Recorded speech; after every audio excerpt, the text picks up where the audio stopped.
महाराष्ट्राच्या राजकारणात कधी काय घडेल याचा नेम नाही, पण आज जी माहिती समोर येते ती राजकारणाची दिशा आणि दशा बदलणारी आहे. अजितदादांच्या पक्षात राष्ट्रवादी काँग्रेसचं काय होणार हा जो प्रश्न सर्वांना पडला होता याचं उत्तर आता बारामतीमधून मिळायला सुरुवात झालेली आहे. सर्वात मोठी अपडेट येत आहे की राष्ट्रवादीच्या विलिनीकरणाची सर्व सूत्रे आता थेट सुनेत्रा पवार यांच्या हाती आली आहेत.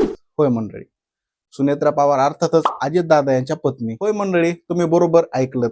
पक्षातले मोठे नेते, आमदार, खासदार नाही तर आता निर्णय घेणार आहेत सुनेत्रा वहिनी. आजच्या विशेष व्हिडिओमध्ये आपण पाहणार आहोत बारामतीतल्या 4 दिवसांच्या गुप्त बैठकामध्ये नेमकं काय शिजलं आणि 12 फेब्रुवारीचा तो सिक्रेट फॉर्म्युला काय होता. सुप्रिया सुळे, अमोल कोल्हे आणि रोहित पवारांचा नक्की यांना कोणतं पद मिळणार होती आणि सर्वात महत्वाचं म्हणजे शरद पवार गट आणि सरकार यांच्यातल्या दाव्यामध्ये तफावत काय आहे. मंडळी, काही मिनिटात आपण याचं विश्लेषण करणार आहोत आणि काही मिनिटांमध्ये तुमचा राजकीय समज हा व्हिडिओ बदलून टाकेल. तर चला मग सुरुवात करूया आजच्या व्हिडिओला. या पॉवर गेमचं विश्लेषण आपण करणार आहोत. तर म्हणजे सर्वात आधी वळूया बारामतीकडे. गेल्या काही दिवसापासून बारामतीकडे जे काय घडतंय ते सामान्य नाही. पवार कुटुंब एकत्र आलंय. सलग 4 दिवस मॅरेथॉनच्या बैठका झाल्या आहेत. विशेष म्हणजे या बैठकीमध्ये खुद शरद पवार साहेब जातीने हजर होते.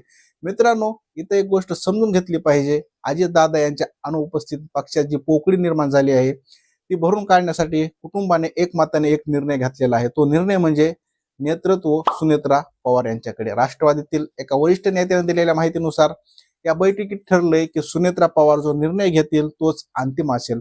मग तो विलीनीकरण असो किंवा सत्तेत राहण्याचा निर्णय असो. वैद्यकीय शिक्षण मंत्री हाशिम मुश्रीफ यांचं वक्तव्य तर खूप सूचक आहे. ते म्हणतात अजितदादांच्या पातळीवर काय चर्चा होत्या ते आम्हाला माहिती नाही, पण आता सुनेत्रा वहिनी जो निर्णय घेतील तो आम्हाला मान्य करावा लागेल. याचा अर्थ स्पष्ट होतो मंडळी, पक्ष आता एका छताखाली येण्याच्या मानसिकतेमध्ये आहे.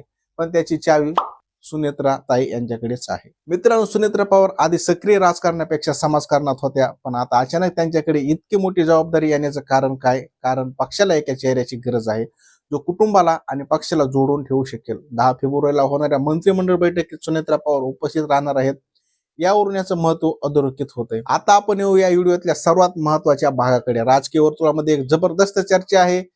जर सर्व काही सुरळीत पार पडलं असतं तर 12 फेब्रुवारीच्या विलिनीकरणाची घोषणा होणार होती. पण ते विलिनीकरण कसं होणार होतं, कुणाला काय मिळणार होतं आणि आमच्या हाती लागलेल्या माहितीनुसार एक फॉर्म्युला तयार करण्यात आला होता. हा फॉर्म्युला नीट समजून घेऊया. खासदार सुप्रिया सुळे यांना केंद्रात पाठवण्याची योजना होती, म्हणजेच दिल्लीच्या राजकारणात त्या सक्रिय झाल्या असत्या आणि त्यांना केंद्रीय मंत्रीपद मिळण्याची शक्यता होती.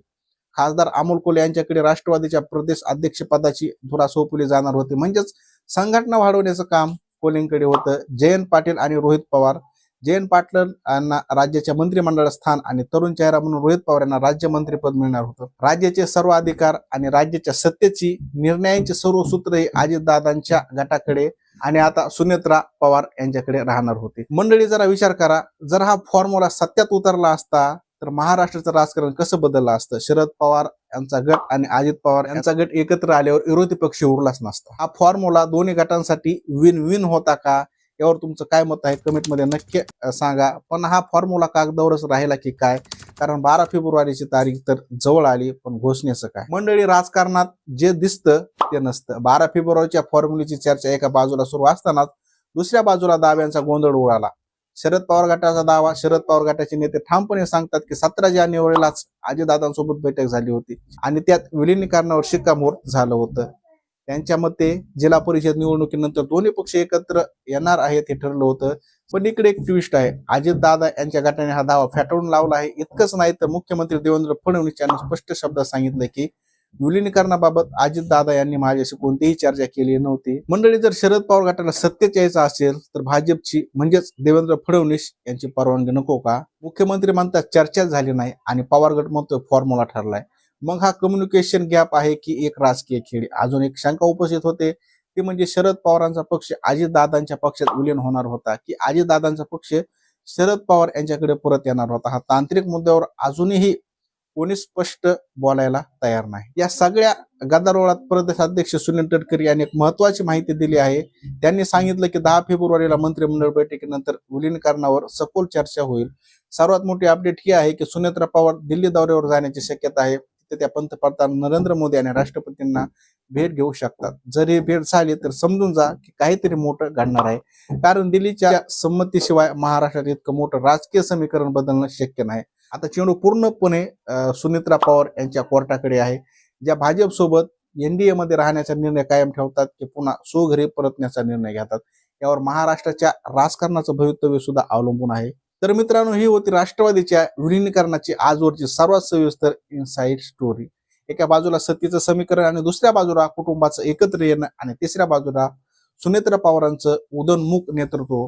गोष्ट अजूनही स्पष्ट नाहीत, पडद्यामागे खूप काय घडतंय. 12 फेब्रुवारीचं खरंच काय घोषणा होईल का, की हा फॉर्म्युला पुन्हा एकदा बारगळेल?